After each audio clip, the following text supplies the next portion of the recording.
बरसात यूं ही नहीं होती, जमी को भी धूप में जलना पड़ता है और शोहरत के शिखर में पहुंचने से पहले कई बार घुटनों के बल चलना होता है। नमस्कार प्यारे दोस्तों, मैं सुशील यादव आप सभी का दोस्त आपका स्वागत करता हूं आपके अपने YouTube चैनल हमारी परीक्षा पर। प्यारे दोस्तों, उम्मीद करता हूं कि दो चमकते हुए सितारे शायद आपके जहन में थोड़ा सा जुनून जरूर पैदा करेंगे, क्योंकि आप सभी को अच्छी तरह से अवगत होना चाहिए प्यारे दोस्तों, जैसा कि यहाँ पर लिखा हुआ भी है कि सपने देखने से कुछ नहीं होगा, मेहनत करनी पड़ेगी।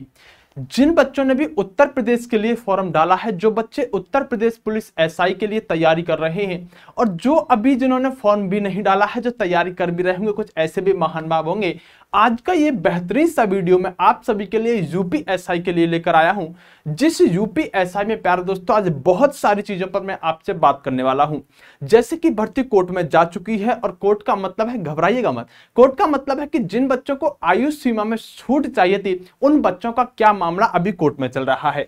उसके अलावा भी प्यारे दोस्तों अगर मैं बात करूं, उत्तर प्रदेश एसआई की जो बच्चे तैयारी कर रहे हैं, उनको यहां पर सिर्फ स्कोर कितना रखना चाहिए, सर क्या रणनीति रहनी चाहिए, इस समय इस स्टेज पर हमको यहां पर कितना मॉक टेस्ट में स्कोर करना चाहिए, एग्जाम कब तक हो सकता है, ये सारे के सारे सवाल आप सभी के जहन में बहुत जबरदस्त तरीके से कौतूहल करने का काम कर रहे होंगे।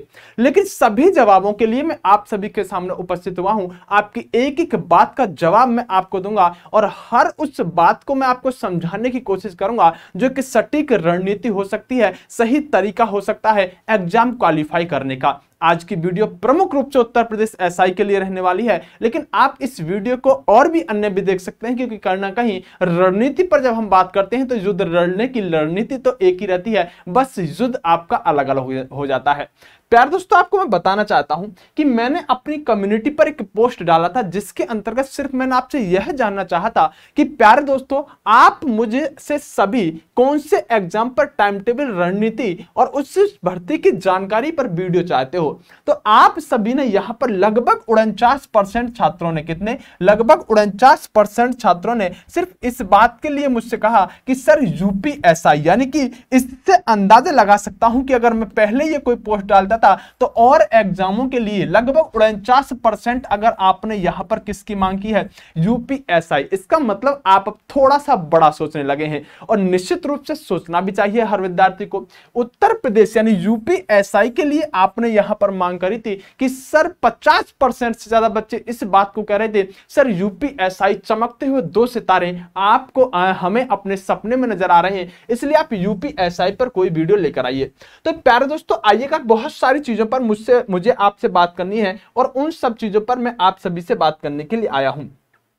प्यारे दोस्तों देखिए, सबसे पहले मैं इस नोटिस को इसलिए लाना चाहता हूं कि जून में होगी दरोगा भर्ती की लिखित परीक्षा, क्योंकि आपके दिमाग में सबसे पहला प्रश्न उठता है तैयारी करने से पहले, सर परीक्षा देखते हुए आज के समय को, आज का जो माहौल चल रहा है कोविड-19 का, जो लॉकडाउन लगा हुआ है, इस चीज को देखते हुए क्या परीक्षा की कोई संभावना, कोई निश्चित अनुमान लगाया जा सकता है। तो प्यारे दोस्तों, इसके अंतर्गत हम माने तो जब हमारी सारी की सारी चीजें सामान्य चल रही थी, तो उस समय जब इसने खुद 30 अप्रैल तक फॉर्म भरे जाने की बात कही थी, और 30 अप्रैल के बाद अगर 30 अप्रैल तक फॉर्म भरे जाने की बात कही थी, तो ये कहना चाह रहे थे कि परीक्षा जून में हो सकती है। लेकिन प्यारे दोस्तों, अब जैसा माहौल इस कटिंग के बाद आया, क्योंकि इस कटिंग को लाने का उद्देश्य मेरा इतना है कि आपको एक बात अनुमान कमीशन का लगाना चाहिए कि कमीशन फॉर्म भरने से और एग्जाम के बीच में कितना समय इसके अनुसार ले रहा था।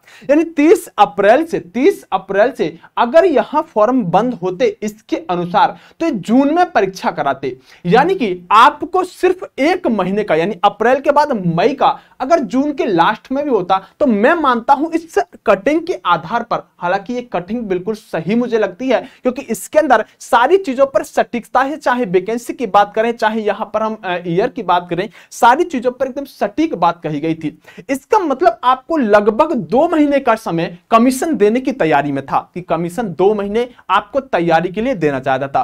प्यारे दोस्तों, अपने अनुभव के आधार पर मैं आपसे एक बात कहना चाहता हूं कि अगर इस समय उत्तर प्रदेश के, संपूर्ण भारत के, संपूर्ण दुनिया की ये बात करें, वैसे एग्जाम उत्तर प्रदेश में होना है, तो उत्तर प्रदेश में अगर माहौल अगर आज भी ठीक हो जाता है और आज से 5 या 10 दिन बाद आप उत्तर प्रदेश सरकार को एग्जाम की घोषणा करते हुए पाएंगे, ये मैं आपसे कह रहा हूं। क्योंकि प्यारे दोस्तों, ये बहुत बड़ा मामला है उत्तर प्रदेश सरकार के लिए चुनावी एजेंडा बनाने का। क्योंकि उत्तर प्रदेश सरकार, आप अच्छी तरह से जानते हैं कि 2016 से दरोगा भर्ती पर यहां पर ध्यान दिए हुए हैं। जैसा कि उसने कहा था कि हम हर वर्ष यहां पर दरोगा भर्ती निकालेंगे, लेकिन वो एक ही बार अभी तक नहीं निकाल पाई। तब 2016 से इस पूरी के पूरी सरकार का ध्यान इस दरोगा भर्ती पर रहा है। मैं आपसे सिर्फ इतना कह रहा हूं कि अगर सामान्य स्थितियां रही होती तो अब तक उत्तर प्रदेश सरकार कमीशन यहां पर इस बात की घोषणा कर चुका होता कि परीक्षा हम कब लेने हैं। लेकिन जिस दिन भी ये परिस्थितियां सामान्य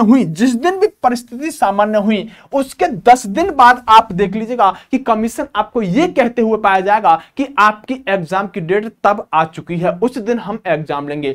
यानी कि अब डिपेंड करता है एग्जाम का किस स्थितियां कब तक सामान्य रहेंगी, जैसा कि कोरोना के अंतर्गत चीजें चल रही हैं। तो मैं आपको स्पष्ट करना चाहता हूं, अगर हम सभी के सभी एग्जामों को देखें, सभी के सभी वैकेंसियों को देखें, जो यहां पर चीजें चल रही, चाहे ग्रुप डी की बात करें, चाहे हम सिविल जो एग्जाम होते हैं उनकी बात करें, सीजीएल, सीपीओ, सभी एग्जामों की बात करें, तो लगभग प्यारे दोस्तों, लगभग हम ये कह सकते हैं कि अगर अब मई चल रहा है तो आपके पास यहां पर पूरी तरह से आप जून मान सकते हैं और जुलाई मान सकते हैं। मैं मानता हूं कि अगस्त के लास्ट तक एग्जाम होने की संभावना रहेगी, अगर कोविड की स्थिति सामान्य बहुत जल्द हो जाती है तो। यानी अगस्त आप मान सकते हैं कि अगस्त के लास्ट तक आपके परीक्षा होने की संभावना रहेगी। ऐसी स्थिति को देखते हुए अगर स्थिति और ज्यादा विगत रही तो हो सकता है परीक्षा थोड़ी बहुत पीछे हट जाए। लेकिन मैं एक बात कहना चाह रहा हूं कि अगर स्थिति आज सामान्य हो जाती है तो कमीशन आपको अगले 10 दिन में ही इस यूपीएसआई की डेट की घोषणा कर देगा। वैकेंसी आने से मतलब नहीं है, आप ध्यान रखिएगा, वो उत्तर प्रदेश में सबसे पहले दरोगा भर्ती पर ध्यान देंगे, और दरोगा भर्ती पर ध्यान देने का मतलब सिर्फ इतना है कि इस भर्ती से बहुत बड़ा फायदा, वो चुनावी फायदा उठाना चाहेंगे। प्यारे दोस्तों, इसलिए मैं इसको लेकर आया था कि आपको लगभग 2 महीने यहां पर एग्जाम के बाद मिलने चाहिए थे इसके अनुसार, तो अब भी आप लगभग 2 महीने मानकर चलिएगा अगर स्थिति सामान्य हो जाती है। प्यारे दोस्तों, मैं आप सभी से बात करने वाला हूं कि सर टोटल वैकेंसी कितनी है। टोटल वैकेंसी सर है कितनी, एक बहुत बड़ी बात है, क्योंकि आपको जब भी मोटिवेशन ना मिले, जो बच्चे तैयारी कर रहे हैं, जो बच्चे आज से 6 महीने से पहले से लगे हुए हैं, या जो आज भी तैयारी कर रहे हैं, अगर वो मुझसे कहें कि सर हमारे लिए मोटिवेशन वीडियो लेकर आइए, सर हमें समझाइए, सर पढ़ाई में मन नहीं लग रहा है, क्या सर हमारा सिलेक्शन हो सकता है, सर मेरा मॉक टेस्ट में बहुत कम स्कोर आ रहा है, क्या मैं कहीं स्टैंड कर सकता हूं इस परीक्षा में, तो उन सभी के लिए सिर्फ एक बात पर मैं आकर्षण केंद्रित करना चाहता हूं कि प्यारे बच्चों जरा इधर देखिएगा, ये जो 9534 आपके लिए जो नंबर है ना, ये दुनिया का सबसे बड़ा मोटिवेशन फैक्ट यहां पर रहने वाला है। अपने जहान में एक चीज लेकर आओ कि 9534 वैकेंसी, ये इतना बड़ा नंबर होता है कि भारत के किसी भी राज्य में इतनी बड़ी एसआई की वैकेंसी आज तक नहीं निकली है। इतनी बड़ी एसआई की वैकेंसी अगर आप आज तक नहीं निकली है तो प्यारे दोस्तों, सबसे बड़ा मोटिवेशन, अगर आप मुझसे कहें कि सर सबसे बड़ा मोटिवेशन क्या हो सकता है, तो मैं एक ही बात कहूंगा कि सबसे बड़ा मोटिवेशन रहने वाला है ये 9534 का नंबर। जब भी आपका पढ़ाई में मन ना लगे ना, बस एक बार ध्यान से सुनिएगा कि वैकेंसी कितनी है, 9534। अरे यार, इतने में तो वो भी लग जाएंगे जो लास्ट में 2 महीने भी तैयारी करेंगे ना, वो भी लग जाएंगे। 9534 इतना बड़ा नंबर है। जब भी तुम्हें थोड़ा सा भी डिमोटिवेट हो, एक बार वैकेंसी की तरफ नजर डालिएगा, सबसे बड़ा मोटिवेशन ये वैकेंसी देखकर। देखो, दिल्ली पुलिस माने या किसी भी एग्जाम की हम बात करें, उसके अंदर अगर हम टोटल वैकेंसी की बात करें तो 5800 के आसपास वैकेंसी, यानी 6000 मान लीजिएगा। 6000 वैकेंसी पर आप इतना ताकत लगाते थे, और मेरिट देखो 62 के आसपास मेरिट रही, और 62 रहने के बाद भी बहुत सारे बच्चों का सिलेक्शन हुआ। अब इधर देखो 9534 दरोगा की भर्ती, जिसके अंतर्गत अगर मैं दिल्ली पुलिस की बात करूं, दिल्ली पुलिस में लगभग 28 लाख फार्म भरे गए थे। मैं बात करने वाला हूं अभी तक टोटल कितने फार्म भरे जा चुके हैं, टोटल कुल संख्या अनुमानित कितनी रह सकती है यूपीएसआई में फॉर्मों की। तो मेरी बात को ध्यान से समझने की कोशिश कीजिएगा। अगर मैं आज के समय तक की बात करूं, यूपीएसआई में टोटल कितने फॉर्म भरे जा चुके हैं, तो ध्यान से सुनिएगा। यूपी के अंदर आज तक की बात करें तो लगभग 10 लाख फॉर्म भरे जा चुके हैं हैं यूपीएसआई का।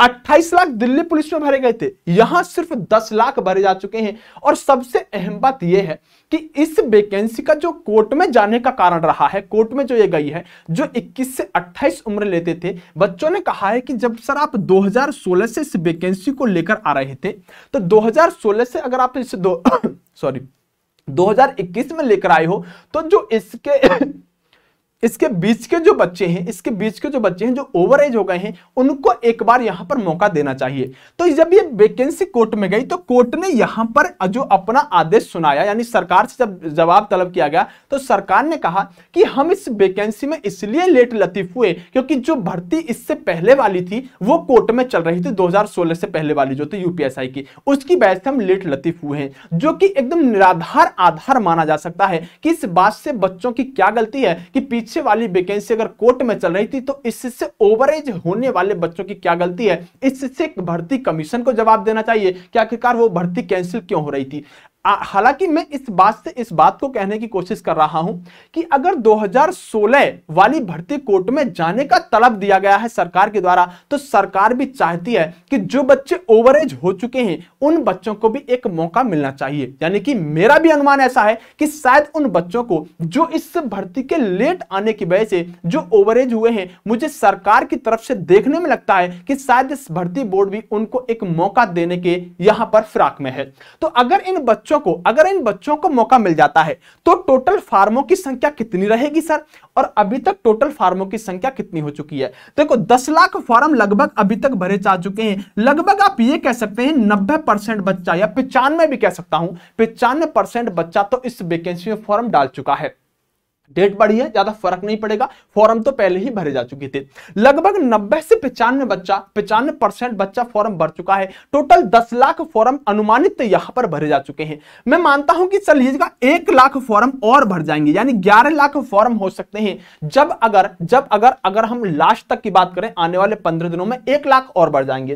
टोटल फॉर्म 11 लाख रहेंगे प्यारे दोस्तों। लगभग अगर 11 लाख कब रहेंगे, अगर यहां पर इन 2016 से पहले या 2016 के बाद के जो बच्चे हैं, जो ओवरेज हुए हैं, उनको मौका नहीं दिया जाता है, तब संख्या लगभग 11 लाख रहेगी। अगर इन बच्चों को मौका दे दिया गया, और मुझे लगता है कि इन बच्चों को मौका मिल सकता है और मिलना भी चाहिए, क्योंकि आप भी इनकी जगह होते तो फेल पास होना एक अलग बात है। वास्तविकता यह है कि उन बच्चों की क्षमता, जो मेहनत कर रहे हैं, उनकी बच्चों की कोई गलती नहीं है, मौका उन्हें मिलना चाहिए। तो आप ये कह सकते हैं लगभग 11 जो लाख फॉर्म भरे जाएंगे, उनमें आप 4 लाख लगभग इन बच्चों को ऐड कर लीजिएगा, जो 5 साल के अंतराल पर लगभग 4 लाख बच्चे आ जाएंगे। तब आप ये कह सकते हैं कि अगर आप ये कहें कि अगर सर इन बच्चों को मौका नहीं दिया गया, तो टोटल फॉर्म की संख्या यूपीएसआई में 11 लाख रहेगी। और अगर इन बच्चों को यहां पर मौका मिल गया, तब इनकी संख्या रहने वाली होगी कितनी? 15 लाख। अब आप एक बात समझने की कोशिश करो, चाहे 15 लाख में मान लेता हूं कि टोटल संख्या फॉर्मों की 15 लाख रहेगी। ये 15 लाख की जो बड़ी संख्या है प्यारे दोस्तों, ये 15 लाख की जो बड़ी संख्या है, एक बार देखो 6000 वैकेंसी पर 28 लाख फॉर्म थे। इधर देखना 15 लाख, यानी दिल्ली पुलिस कांस्टेबल से भी यहां पर जो फाइट है वो कम रहने वाली है। क्योंकि प्यारे दोस्तों, इस बात को समझने की कोशिश करो कि अगर इसमें मैं कहूं कि अदर स्टेट कितना भर रहा होगा, ज्यादा नहीं, लगभग 3 लाख आप इसमें अदर स्टेट मान सकते हैं। लगभग 3 लाख अदर स्टेट का बच्चा मान सकते हैं, जो अदर स्टेट का इन फॉर्मों में यहां पर फॉर्म भर चुका होगा। उसके बाद प्यारे दोस्तों, मैं बार बार कह रहा हूं कि ये जो नंबर है ना, ये इतना बड़ा नंबर है जिसका अनुमान आप भी नहीं लगा सकते। और सबसे बड़ा मोटिवेशन तुम्हारी लाइफ का, जो बच्चे यूपीएसआई की वास्तविक सटीक ढंग से तैयारी कर रहे हैं, सबसे बड़ा मोटिवेशन ये वैकेंसी होंगी। इतनी वैकेंसी तुम्हारे बच्चों के लिए भी मैं कहता हूं कभी नहीं आएंगी, आज तक तो नहीं आई हैं, और आने वाले समय में हो सकता है मुश्किल ही कभी ऐसी वैकेंसी आए। तुम्हारे लिए तो दोबारा आने वाली है नहीं। तो सबसे बड़ा मोटिवेशन ये वैकेंसी होंगी। लकड़ी जो होगी ना, लकड़ी भी तैयारी करेगी तो इन वैकेंसी में सामान्य तरीके से सिलेक्शन ले सकती है। इतनी सारी वैकेंसी होती है प्यारे दोस्तों। आगे बात करता हूं प्यारे दोस्तों, समझिएगा कुल फॉर्म कितने भरे जा चुके हैं मैंने बता दिया, और कितने भरे जा सकते हैं लगभग अनुमानित। टोटल वैकेंसी इतना बड़ा नंबर है जिसका कोई जवाब नहीं है। अब प्यारे दोस्तों आगे बात करते हैं। देखिए अब बात करते हैं थोड़ी सी परीक्षा की रणनीति पर। सर तैयारी कैसे करें, बुक कौन कौन सी हो सकती है, स्कोर सिर्फ क्या रहना चाहिए, इस समय मैं मॉक टेस्ट दे रहा हूं तो लगभग मेरा स्कोर कितना आ जाना चाहिए और कहां मुझे अब कार्य करना चाहिए। देखिए अगर प्यारे दोस्तों मैं हिंदी की बात करता हूं, ध्यान से समझिएगा, थोड़ा सा वीडियो अगर लंबा भी हो जाएगा 2-4 मिनट कोई समस्या नहीं है, लेकिन एक ही वीडियो में हर किसी पर बात करते हुए आगे बढ़ूंगा। देखिए प्यारे दोस्तों, हिंदी में टोटल जो क्वेश्चनों की संख्या रहेगी वो 40 रहेगी। वैसे सभी में 40 रहेगी, ये कोई बताने वाली बात नहीं है। अगर आप तैयारी कर रहे हैं ये वही बात हो जाएगी बहुत सामान्य से कि आपको मैं चलना सिखा रहा हूं और आप दौड़ना जानते हैं। आप सभी जानते हैं कि 40-40 यहां पर क्वेश्चन रहेंगे। एक जो पोर्शन रहेगा, एक जो क्वेश्चन रहेगा वो लगभग 2.5 नंबर, लगभग क्या है, लगभग तो कह ही नहीं सकते, हम कह सकते हैं कि 2.5 नंबर का एक क्वेश्चन रहेगा। तब कह सकते हैं कि एक पोर्शन जो होगा वो 100 नंबर का रहने वाला है। 100 नंबर का एक पोर्शन रहेगा। ये बहुत सामान्य सी बात है, हर बच्चा जानता होगा, मैं बताना भी नहीं चाहता था।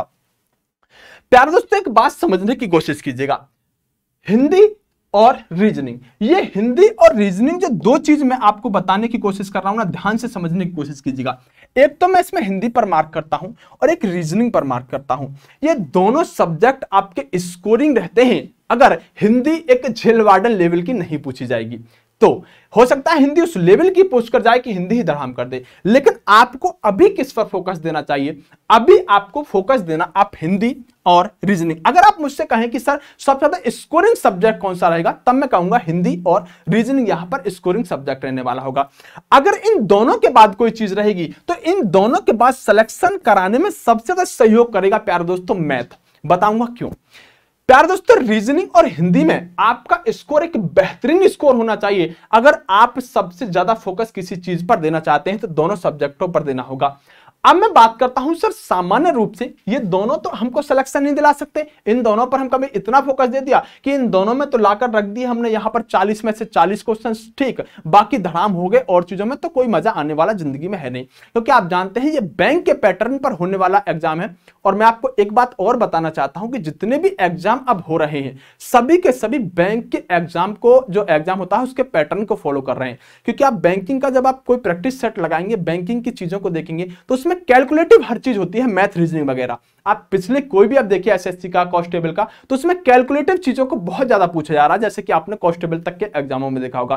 तो ये सारे के सारे एग्जाम जो है बैंकिंग वाले पैटर्न को फॉलो करते हैं, क्योंकि करंट अफेयर बहुत ज्यादा बैंकिंग में पूछा जाता है, जीके का इतना रोल नहीं होता और करंट अफेयर ये हर एग्जाम में ज्यादा पूछ रहे हैं। तो उन सब चीजों पर हम बात करेंगे। बैंकिंग के पैटर्न को तो सभी लोग अब फॉलो करने लगे हैं। देखिए ये दोनों सब्जेक्ट मैंने आपको बताए, ये दोनों आपको सबसे ज्यादा फोकस देकर चलना होगा। अब मैं मानता हूं आपसे, आपको स्कोर क्या सेफ आपका रह सकता है, आपका सेफ स्कोर क्या रह सकता है, और आपको लगभग अभी अगर आप तैयारी में हैं तो आपको कितना स्कोर करना चाहिए। जो लोग आज से भी तैयारी करेंगे सिलेक्शन वो भी ले सकते हैं, अभी बेटी बाप की है। तो समझो मेरी बात को। देखो हिंदी में मान लीजिएगा, हिंदी में मैं आपसे कुछ नहीं चाहता, अगर आपने हिंदी में 30 क्वेश्चन सही कर दिए, 40 में से 10 को छोड़ दो, आपको आते थे फिर भी छोड़ दिया आपने, ठीक है, 30 क्वेश्चन आप ठीक करके आ गए। उसके बाद अगर हम बात करें 30 क्वेश्चन आप मैथ में, मान लो हो सकता है मैथ किसी का वीक हो, तो वो निश्चित रूप से जो मैं अब यहां पर रीजनिंग 30 बताने वाला हूं वो यहां पर थोड़ा सा प्लस कर जाएगा। सीधी सी बात आप समझ चुके होंगे, यहां पर अगर 30 से थोड़ा प्लस कर जाएगा, मैं अभी तीनों को 30-30 मानकर चला हूं, ठीक है। मान लीजिएगा आप लगभग यहां पर 25 क्वेश्चन कर देते हैं, 25 क्वेश्चन जीके में कर देते हैं, 15 क्वेश्चन आपने छुए ही नहीं, बिल्कुल टिक नहीं किया, 25 आप सही करके आ गए। अगर आप टोटल क्वेश्चनों की बात करें तो मैं कह सकता हूं 115 आना चाहिए, 30-30 90 और 25 115 क्वेश्चन आप ठीक करके आ गए। आप ये समझ लीजिएगा, दूसरी भाषा में मैं अगर आपसे कहने की कोशिश करूं तो दूसरी भाषा में आप ये समझ लीजिएगा प्यारे टाइगरों कि आपने यहां पर क्या किया, आपने यहां पर 30 दूनी 60 15 यानी 75 नंबर आपने यहां से ग्रहण कर लिए, 75 नंबर आपने यहां से ग्रहण कर लिए। 2.5 नंबर का एक क्वेश्चन है, 30 दूनी 60 और 15 यहां पर 75, और 75 ही यहां पर आपने टोटल ग्रहण कर लिए। यहां पर जो टोटल आप ग्रहण करेंगे 25 का, यानी आप ये कह सकते हैं 62.5, मैं इसको 62 मान लेता हूं, ठीक है, 62 नंबर यहां से आपने ग्रहण कर लिए। ये आपने स्कोर किया जब आपने 30-30 और 25 का स्कोर यहां पर किया। तो टोटल क्वेश्चनों की अगर हम बात करें तो ये कितना बनने वाला होगा प्यारे दोस्तों, आप कह सकते हैं 287। 5 तिया 15 और 2 17, 7 1 7 तिया 21, 21 और से 27 और 1 28, यानी कि 287 का स्कोर आप बना पा रहे होंगे जब आप ये स्कोर कर पा रहे होंगे। मेरी बात को ध्यान से सुनिएगा, यूपीएसआई का जो लास्ट ईयर का टॉपर रहा है दुर्गेश, उसका टोटल स्कोर की बात करें, ध्यान से सुनिएगा, उसने जो टॉपर रहा है उसने स्कोर जो किया था प्यार दोस्तों 314 का इसका स्कोर था। ये टॉपर था कब? जब 3000 वैकेंसी थी। ये कब था? 314 पर दुर्गेश कुमार ये टॉपर था। जब कब? जब 3000 वैकेंसी थी। आप अगर 30 करते हैं तब स्कोर बनता है 287, जो टॉपर से ज्यादा अंतर नहीं रखता। टॉपर और एक आप सिलेक्शन का सोचिएगा, अभी आप टॉपर मत सोचिएगा। 287 आप ला रहे हैं जब 30 कर चल रहे हैं, और टॉपर ज्यादा ऊपर नहीं था, 314 पता जब वैकेंसी 3000 थी। आप अगर थोड़ा सा भी अप डाउन इसमें कर लेंगे तो स्कोर में भी अगर थोड़ा बहुत अंतराल आया तो ज्यादा समस्या आने वाली नहीं है। फिलहाल आप इतना भी स्कोर अगर कर चल रहे हैं ना, इतना तो सिलेक्शंस के बहुत नजदीक हो। और मैं आंकड़ा इसलिए सब चीजों को बताकर चल रहा हूं कि जिससे कि आपके दिमाग में सटीकता से चीजें जाएं। अब समस्या क्या आती है, सर तैयारी कैसे करें, सर तैयारी कैसे करें, सर किस चीज पर ध्यान दें। मैंने एक आंकड़ा निकाल कर दिया है आपको, लगभग 287.5 लगभग बनेगा।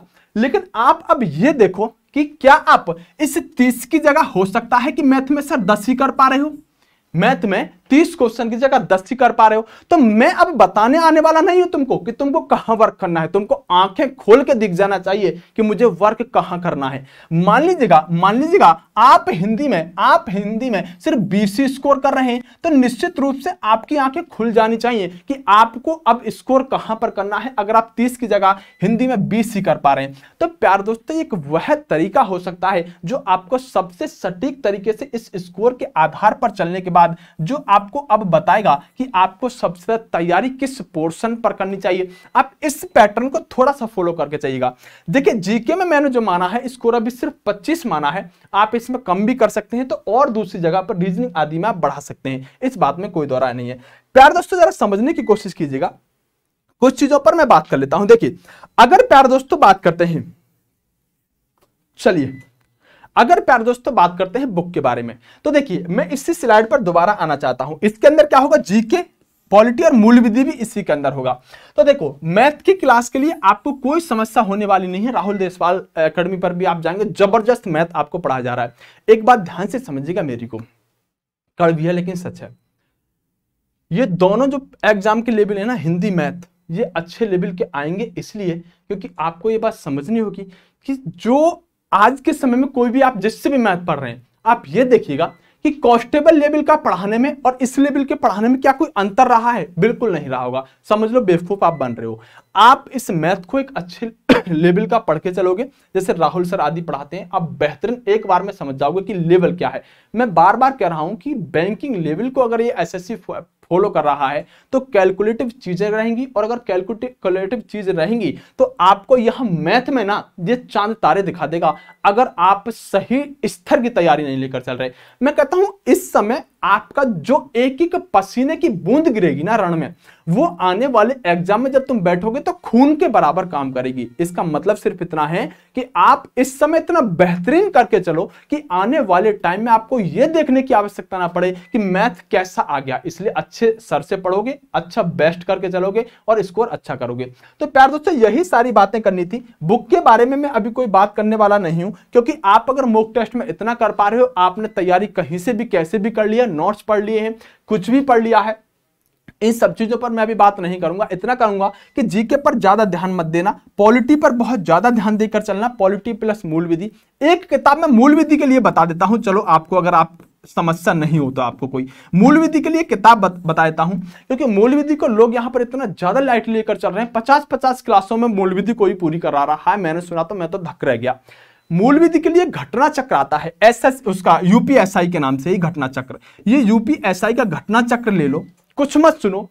पॉलिटी प्लस मूल विधि का घटना चक्र मार्केट में आ चुका है, सिर्फ ये मूल विधि के लिए ये घटना चक्र ले लो। पॉलिटी और मूल विधि टोटल यहां पर उसके अंदर दिया हुआ है। 8 से 9 एसआईओ से मैंने बात की थी इस बारे में। उन्होंने मूल विधि के लिए एक ही तोड़ बताया था कि जो मूल विधि है ना, ये घटना चक्र के नाम से एक पतली सी बुक आएगी जिसे 10 दिन में आप पढ़ जाओगे, और टोटल मूल विधि और पॉलिटी उसके अंदर से फंस जाती है। पॉलिटी तो 80% फंस जाएगी और मूल विधि प्रीवियस ईयर होता है इसलिए ज्यादातर फंस जाता है। तो इस यूपीएसआई का एक घटना चक्र आता है, पॉलिटी और मूल विधि का ले लीजिएगा, मार्केट में सबसे बेस्ट रहने वाला है। हिंदी के लिए अगर कोई बुक मैं आपको बताना चाहूं तो देखिए, वैसे तो क्लास आदि चल ही रही है, और जब मैंने बहुत सारे एसआईओ से जो पिछले साल लगे थे उनसे बात करी हिंदी, क्योंकि जब मैं मुखर्जी नगर में था तो एक दोस्त के पास गया था जो कोर्ट केस चल रही है भर्ती, जो ट्रेनिंग से लौट कर आए थे, उनमें से वह भाई था। तो उससे मैंने पूछा कि हिंदी के लिए बेस्ट बुक कौन सी रहेगी, तो हिंदी की उसने ये कहा था कि एक बुक आती है आदित्य पब्लिकेशन, उसको मैंने ऐसे रट दिया है कि आप पेज नंबर बता दो, मैं बता दूंगा क्या कंटेंट लिखा हुआ है, और मैं हिंदी पूरी में से पूरी यूपीएसआई में करके आ गया था। तो वो ले सकते हैं हिंदी की, बाकी आप कोई भी ले सकते हैं। वैसे आदित्य पब्लिकेशन बेस्ट बुक है हिंदी के लिए। तो चलिए प्यारे दोस्तों, ज्यादा वीडियो को लंबी नहीं ले जाना चाहता, जितना मैंने समझाया है ये वैकेंसी जो होंगी यही तुम्हारे लिए मोटिवेशन होंगी और दूसरी चीज कुछ नहीं होगी। बाकी आपकी कोई भी समस्या, अगर कोई भी क्वेश्चन बचता है तो कमेंट कर दीजिएगा, मैं उसका जवाब निश्चित रूप से दूंगा, आपको बहुत अच्छे से समझाऊंगा। बेस्ट ऑफ लक, जय हिंद, लगे रहिएगा, जब तक तोड़ेंगे नहीं, जब तक छोड़ेंगे नहीं।